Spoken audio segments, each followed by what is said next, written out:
सुना नहीं। अस्सलाम वालेकुम जी, माई साहब doctor Ghulam Dastagir, the resident surgeon of Bahawal Victoria hospital Bahawalpur ji. अभी आपको ये एक चीज़ दिखा रहे हैं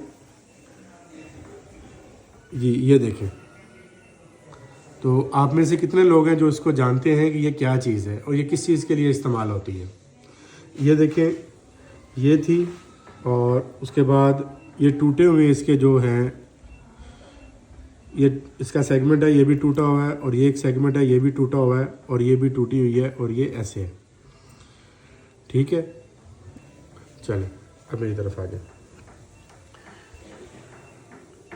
ये बेसिकली IUCD होती है, यानी कि इसको बोलते हैं, ये इंट्रा यूट्राइन कंट्रासेप्टिव डिवाइस इसको बोलते हैं कि यानी कि ये बच्चादानी में वो ट्यूब रखी जाती है जिससे हमल को रोका जाता है। ये 3 साल के लिए भी रखी जाती है, 5 साल के लिए भी रखी जाती है, और इसकी मुख्तलिफ किस्में होती हैं। ये कॉपर टी भी होती है, टी भी होती है, हार्मोनल्स होती हैं, कुछ नॉर्मल्स होती हैं। तो ये वाली जो है ये टी ट्यूब है, और ये बहुत पुराने वाली है जो आज से तकरीबन कोई 20 साल पहले आती होती थी। तो ये एक ख़ातून आई है हमारे पास, जिनको हमने अभी ऑपरेशन किया है, ऑपरेशन करके ये निकाला है। इसकी कोई कॉम्प्लिकेशंस होती हैं, अगर इसको रखवाया जाए तो इसमें ब्लीडिंग हो सकती है, इसके अंदर इन्फेक्शन हो सकता है, और दूसरी इसकी एक मेजर कॉम्प्लिकेशन होती है परफोरेशन, यानी कि ये बच्चादानी के अंदर सुराख कर देती है, और सुराख करके ये बच्चादानी से बाहर आके अंतरियों के साथ जो है वो जुड़ जाती है। तो ये ट्यूब पेशेंट ने कम से कम 20 साल पहले रखवाई थी, और वो भूल गई, उसे नहीं पता था कि मैंने रखी है या नहीं। उसके बाद उसका BTL हो गया, सर्जरीज हो गई, और वो पेशेंट जो है वो लेके फिरता रहा।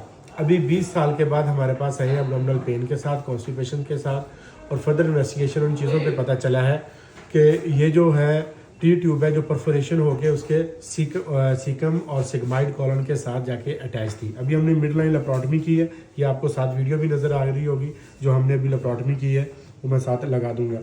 तो बेसिकली ये होती है कि ये रखी जाती है बच्चादानी के अंदर, और ये नीचे इसका धागा जो लटक रहा होता है, ये ऐसे नीचे होता है, जो कि बाहर होता है, उसका मुंह जो होता है वो बाहर की तरफ होता है। जब आपने निकालनी होती है तो उसको धागे को पकड़ के बाहर निकाल देते हैं, लेकिन ये समटाइम जो है इंटरकोर्स करने पर ये रिटेक्ट होकर ये ऊपर की तरफ चली जाती है, धागा भी ऊपर चला जाता है, और ये बाहर नहीं निकलती और फील भी नहीं होती। कुछ अर्सा ये बच्चादानी के अंदर रही, फिर आहिस्ता आहिस्ता उसने एज अ फॉरेन पार्टिकल इसने एक्ट किया, और इसने यूट्रस को परफोरेट किया और करके अंतरियों के साथ आ गई। अब हमने इसको निकाला है, जबकि पेशेंट ये कह रहा है कि मुझे नहीं पता, मैंने नहीं दिखवाई, और उसको इस चीज़ का याद भी नहीं है। तो ये CT स्कैन करवाया पहले हमने सारी इसकी इन्वेस्टिगेशन की, उस पर हमने इसको देखा, और उस लाइन पे आज हमने खोला, और ये हमने अभी इसको निकाल लिया है।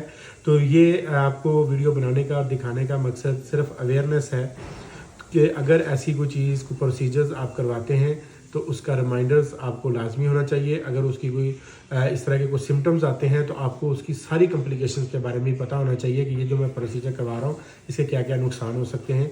तो ये उसमें से आज एक केस था जो अभी हमने किया है MOT के अंदर, सोचा आप दोस्तों से शेयर कर लें। इस वीडियो को आगे शेयर करें ताकि दूसरे लोग भी इसको देखें और इससे फ़ायदा हासिल करें। बहुत शुक्रिया, अपना ख्याल रखिएगा, अल्लाह हाफिज़।